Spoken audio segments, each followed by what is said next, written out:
Здравствуйте, дорогие ребята! Суммативное оценивание за раздел «Семья и подросток». В этом суммативном оценивании, ребята, мы будем выполнять задания на слушание и говорение. Тыңдалым мен айтылымға тапсырмалар орындаймыз.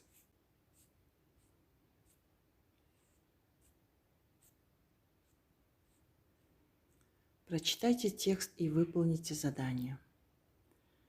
Иметь семью и детей так же необходимо и естественно, как необходимо и естественно трудиться. Семья издавна скреплялась нравственным авторитетом отца, который традиционно считался главой. Отца дети уважали и слушались. Он занимался сельхозработами, строительством, заготовкой леса и дров. Всю тяжесть крестьянского труда с ним разделяли взрослые сыновья. Руководство домашним хозяйством было в руках жены и матери. Она ведала всем в доме, присматривала за скотом, заботилась о питании, об одежде. Все эти работы она делала не одна. Даже дети, едва научившись ходить, понемногу вместе с игрой начинали делать что-то полезное. Доброта, терпимость, взаимное прощение обид перерастали в хорошей семье во взаимную любовь. Сварливость и неуживчивость считались наказанием судьбы и вызывали жалость к их носителям. Надо было уметь уступить, забыть обиду, ответить добром или промолчать. Любовь и согласие между родственниками давали начало любви за пределами дома. От человека, не любящего и не уважающего своих родных, трудно ждать уважения к другим людям.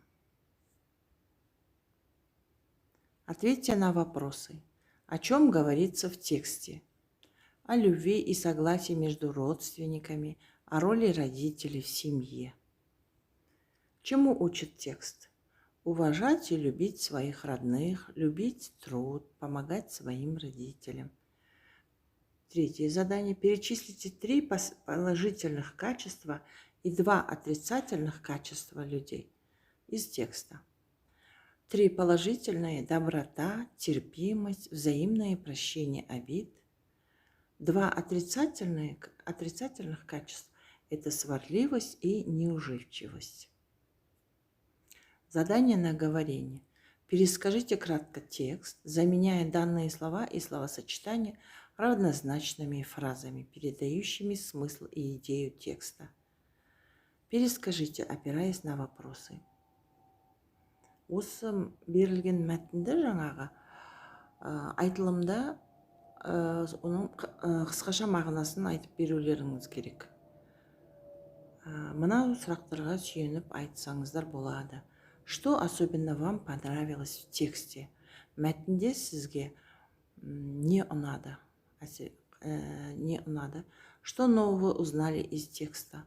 Осы мәтіннен қандай жаңа нәрселер үйрендіңіздер, білдіңіздер? До свидания, ребята. До следующих встреч.